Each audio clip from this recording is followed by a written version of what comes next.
Hello, जय हिंद। स्वागत है आपका हमारे यूट्यूब चैनल पे। आज एक छोटा सा सवाल साधारण ब्याज से पूछा गया है।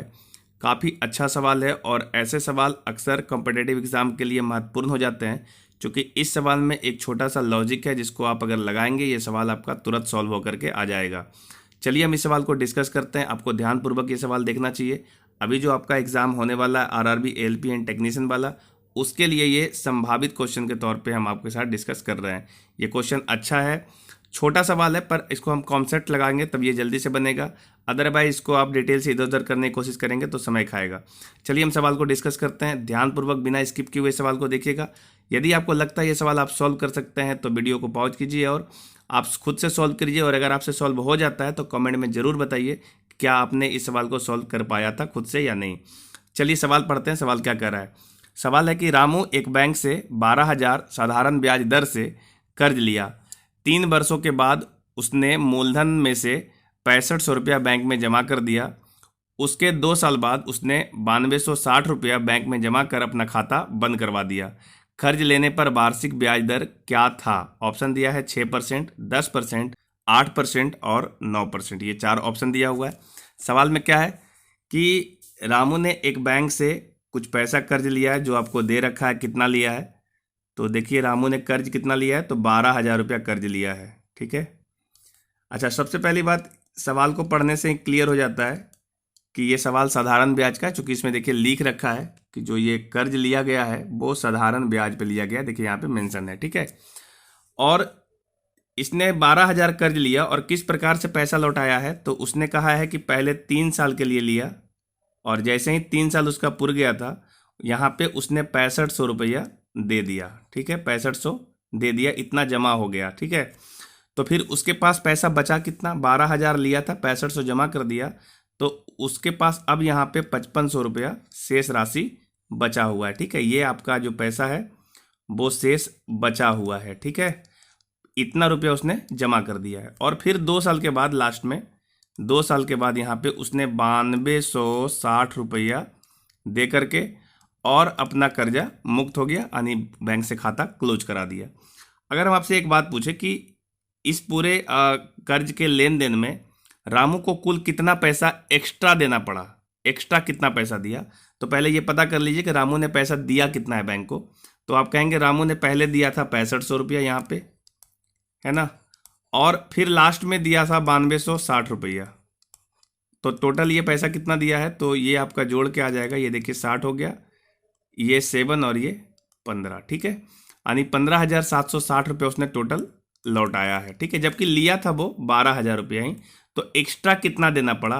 दैट मीन्स कि ये जो एक्स्ट्रा होगा वो ब्याज के रूप में दिया गया, तो ब्याज कितना जमा करना पड़ा? तो बोलेंगे ब्याज देना पड़ा 15,760 रुपये। तो टोटल पैसा जमा किया, जबकि लिया था वो 12,000 रुपया ही। ठीक है, दैट मीन्स ये कि उसको देना पड़ गया है टोटल 3760 रुपया। ठीक है, 3760 रुपया उसको ब्याज के तौर पे जमा करना पड़ा है। ठीक है, और ये 3760 रुपया किस प्रकार से ब्याज हुआ होगा, तो उसको समझना है आपको। पहले 3 साल के लिए लिया था और फिर 2 साल के लिए लिया था। ठीक है, पहले 3 साल के लिए और फिर 2 साल के लिए, तो 5 साल टोटल हुआ। किस रेट से लिया होगा तो ये आपको पता नहीं है, तो आप कह सकते हैं कि R% ईयरली लिया होगा। ठीक है, R%, तो 3 साल में 3R% रहा होगा ब्याज। ठीक है, पहले 3R% का ब्याज रहा और फिर 2R% का ब्याज रहा है। ठीक है, इतना का ब्याज रहा। लेकिन ये जो ब्याज है ना, शुरुआत में तो 12,000 का लगा है।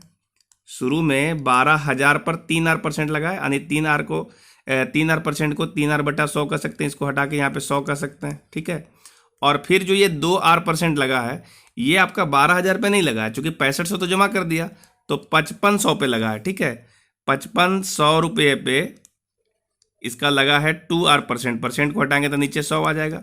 तो इस प्रकार से पहले 12,000 का 3R% ब्याज लगा और फिर 5500 का 2R% लगा। अगर इस दोनों ब्याज को हम जोड़ देंगे तो यही वाला ब्याज हमको एक्स्ट्रा रूप में 3760 रुपया देना पड़ा, है ना।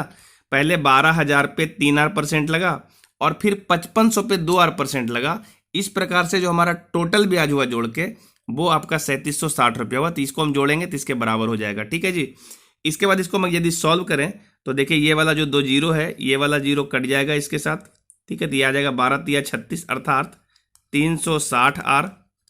और फिर इसको हम जब जोड़ेंगे तो ये 2 जीरो फिर कैंसिल हो जाएगा, तो 55 दूनी 110R, 110R। और इस प्रकार से ये वैल्यू है 3760 रुपया।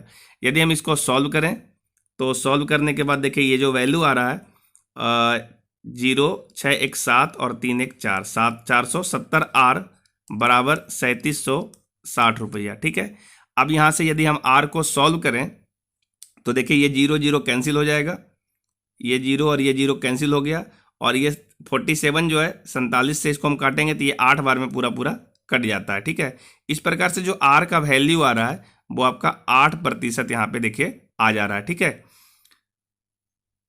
तो आपसे पूछा है कि जो ये कर्ज का लेन देन हुआ है कितने प्रतिशत वार्षिक हुआ है, तो इसका सही जवाब होगा आपका 8%। ये इसका सही जवाब है। ठीक है, यहाँ पे देखिए ऑप्शन नंबर सी में दिख रहा है 8%।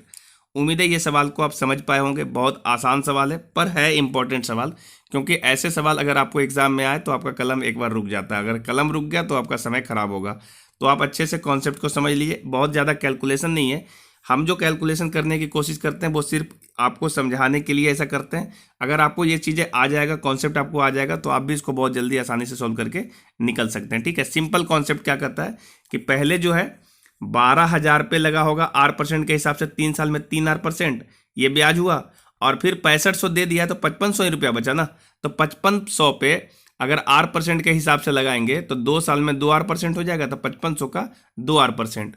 तो दो तरह का आपको जो है साधारण ब्याज लगा है, एक बार 12,000 पे, एक बार 5500 पे। तो 12,000 पे कितना लगा, तो 3R%, तो 12,000 का 3R% यहाँ पे निकाल दिए और 5500 का 2R% निकाल दिए, तो ये टोटल जोड़ के आ जाता है 470R। इतना रुपया आपका ब्याज के रूप में लगा है। और हम जब ब्याज देखे थे हमको एक्स्ट्रा कितना पैसा देना पड़ा था, तो ब्याज के रूप में 3760 रुपया देना पड़ा था। तो ये दोनों वैल्यू बराबर होगा, और इसको हम सॉल्व करेंगे तो R का वैल्यू आसानी से 8% मिल जाएगा। उम्मीद है ये सवाल आप अच्छे से समझ पाए होंगे। अगर आपका भी कोई ऐसा सवाल है जो प्रैक्टिस के दरमियान आपसे सॉल्व नहीं होता है, तो दिए हुए जो हमारा व्हाट्सएप नंबर है आप उस पर भेज सकते हैं। अगर सवाल अच्छा होगा, डिस्कस करने योग्य होगा, तो उसका हम वीडियो के थ्रू आपको जरूर ही सॉल्व करेंगे। ठीक है, अगर बहुत हल्का सवाल होगा तो हम आपको व्हाट्सएप पे ही इसका टेक्स्ट फॉर्म में बना करके जितना जल्दी हो सकता है उतना जल्दी हम आपको भेजने की पूरी कोशिश करेंगे। ठीक है, यदि आप चैनल पर नए हैं तो चैनल को जरूर सब्सक्राइब करिए, अपने फ्रेंड सर्कल में शेयर कीजिए, ताकि और बच्चों का सवाल मेरे पास पहुंच सके। आपका जो लाइक और कमेंट होता है उसी से हम लोगों को एनर्जी मिलता है। तो आप वीडियो से रिलेटेड कुछ भी आपको बातें लगता है, कुछ भी आपको एक्स्ट्रा सपोर्ट की ज़रूरत है, आपने समझ पाया, आपको इससे फ़ायदा मिला या नहीं मिला, कमेंट करके ज़रूर बताइए। चलिए मिलते हैं नेक्स्ट वीडियो में, तब तक के लिए जय हिंद।